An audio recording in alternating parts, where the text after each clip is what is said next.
Assalamualaikum warahmatullahi wabarakatuh. Perkenalkan, nama saya Asrama Ryan dengan NIM 22076030. Kali ini saya akan membahas tentang modul 1 pada mata kuliah Arsitektur dan Integrasi Enterprise dengan topik Laravel, dan judul modul yaitu Instalasi Tools Laravel Framework dan Pemasangan Template. Mata kuliah ini diampu oleh Pak Farel. Di sini kita akan membahas tentang topik-topik dari beberapa tools atau alat yang digunakan dalam proyek Laravel seperti Composer, Laragon, dan Laravel itu sendiri. Pertama, saya akan membahas sedikit tentang Composer, yang dimana Composer adalah dependency manager untuk PHP, yaitu sebuah tools yang digunakan untuk memudahkan dalam mengelola library PHP yang digunakan pada aplikasi beserta dependensinya. Lalu ada Laragon. Laragon adalah Universal Development Environment untuk PHP, Node.js, Python, Java, Go, dan lain-lain yang portable, terisolasi, cepat, ringan, dan mudah digunakan. Lalu ada Laravel itu sendiri, yaitu sebuah framework PHP yang dirilis di bawah lisensi MIT yang dibangun dengan konsep MVC, yaitu model, view, dan controller. Model adalah yang mewakili struktur data, yang biasanya model berfungsi sebagai fungsi-fungsi yang membantu seseorang dalam pengelolaan basis data, seperti menginput data ke dalam basis data perusahaan maupun lainnya. Lalu ada view, adalah bagian yang mengatur tampilan ke pengguna, bisa dikatakan berupa halaman webnya. Lalu ada controller yang merupakan bagian dari yang menjembatani model dan view. Mungkin kita langsung saja masuk ke dalam langkah kerjanya. Yang pertama yaitu kita install terlebih dahulu Composer pada link berikut. Di sini kita bisa mendapatkan installer dari Composernya. Untuk Windows mungkin kita klik pada download dari Composer setup.exe tersebut. Dan setelah kita lakukan instalasi, kita bisa mengecek untuk komposernya apakah sudah terinstall apa belum di dalam CMD. Itu kita bisa mengetikkan Composer. Jika kita mendapati tampilan seperti ini, berarti kita telah berhasil menginstal Composer di dalam perangkat kita. Di sini ada terinstall Composer dengan versi 2.7.3. Lalu selanjutnya kita bisa menginstal Node.js pada link nodejs.org. Pada link tersebut kita akan dialihkan kepada halaman ini. Kita bisa memilih versi LTS, yang mana versi tersebut adalah versi stabil.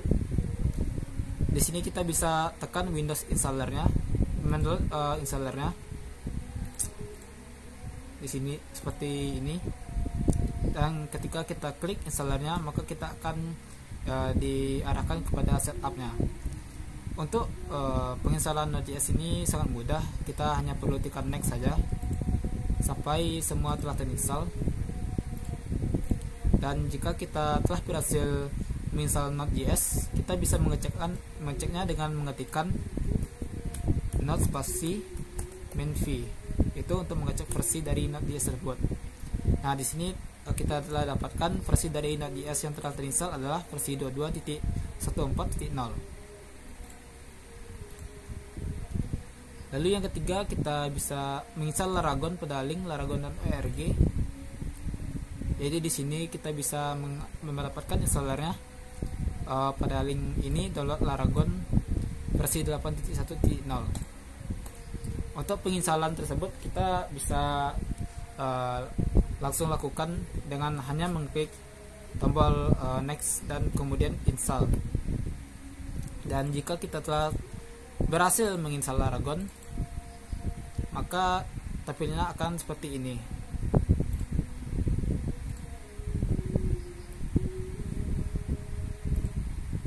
Seperti ini ya. Mungkin setelah itu kita lanjut ke langkah berikutnya, itu kita bisa mengetikkan Composer global require Laravel /installer untuk menginstal Laravel pada perangkat tersebut.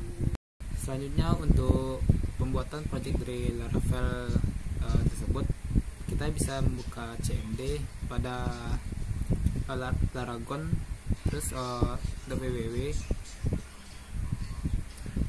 Kita bisa membuka CMD. Dan untuk pembuatan project di Laravel, kita bisa mengetikkan Laravel new, lalu nama projectnya. Di sini kita bisa membuat nama project belajar Laravel.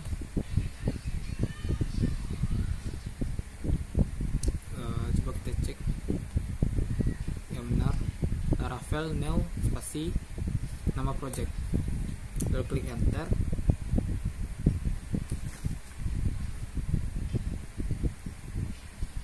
Nah, karena saya telah membuat project belajar Laravel sebelumnya, jadi di sini kita sudah mendapatkan project belajar Laravel. Lalu selanjutnya, setelah kita berhasil membuat project belajar Laravel, kita bisa kembali kepada CMD dan mengetikkan code spasi titik untuk membuka Visual Studio Code agar kita bisa membuat kode ataupun mengubah kode dari project kita. Maaf sebelumnya, kita bisa masuk ke dalam, kita keluar terlebih dahulu. Kita masuk dulu ke dalam folder pelajar Laravel, lalu kita bisa membuka terminal atau CMD. Lalu disinilah kita mengetikkan code spesifik untuk membuka Visual Studio Code-nya.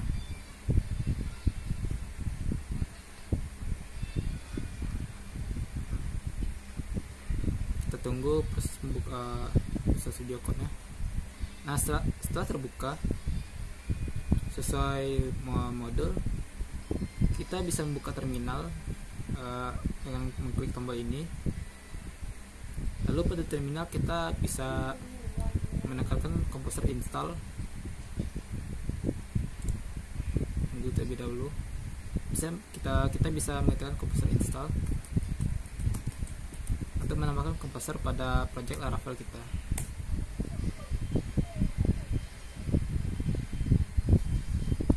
Dan kita bisa menunggu proses instalasinya hingga selesai.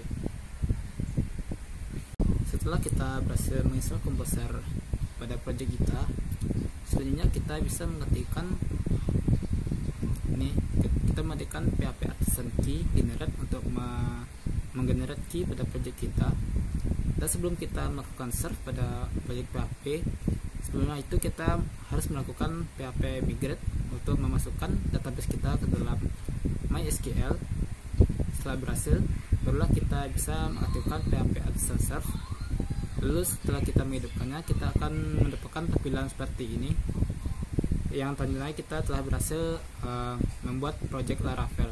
Di sini saya memakai project Laravel versi 12, makanya tampilannya seperti ini. Lalu setelah itu kita bisa memasukkan template Bootstrap SB2admin ke dalam. Sebelumnya kita bisa mendownloadnya, Bootstrap tersebut. Kita bisa melihatnya di sini. Ini adalah isi dari Bootstrap SB2admin.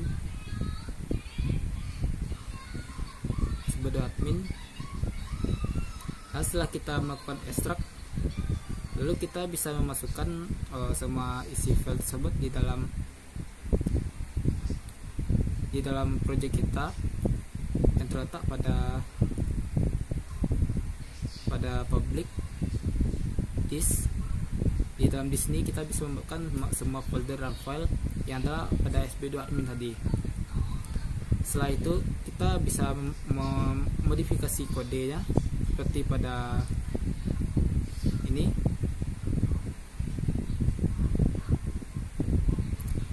Seperti pada href dari link ini yang kita jadikan sebagai aset disk vendor untuk menggunakan CSS yang ada pada SB2admin tadi. Lalu untuk bagian JavaScript juga kita ubah seperti pada gambar ini.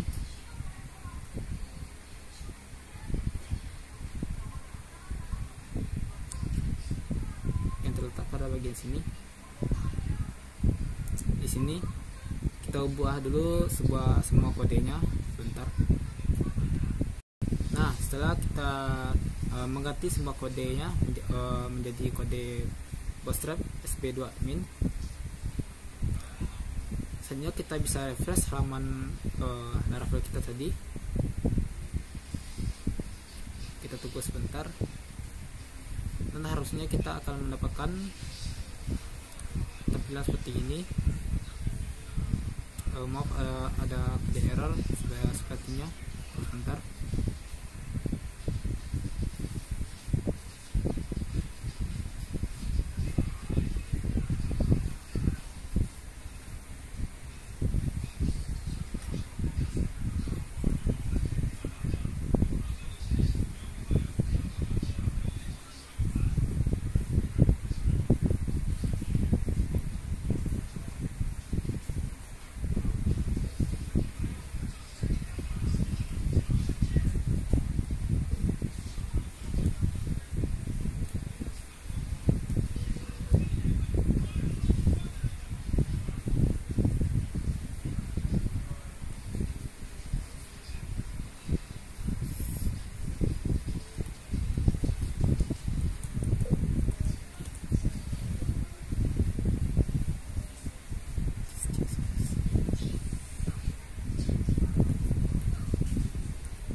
Nah, setelah kita selesai mengubah semua kode yang ada pada welcome bullet.php ini, kita akan mendapatkan halaman seperti ini, yaitu halaman sp2 admin yang telah kita importkan tadi. Ya, sama seperti ini. Mungkin demikian modul 1 yang telah saya kerjakan. Mungkin selanjutnya kita akan lanjut pada modul 2 pada video berikutnya. Terima kasih telah menonton video ini. Assalamualaikum warahmatullahi wabarakatuh.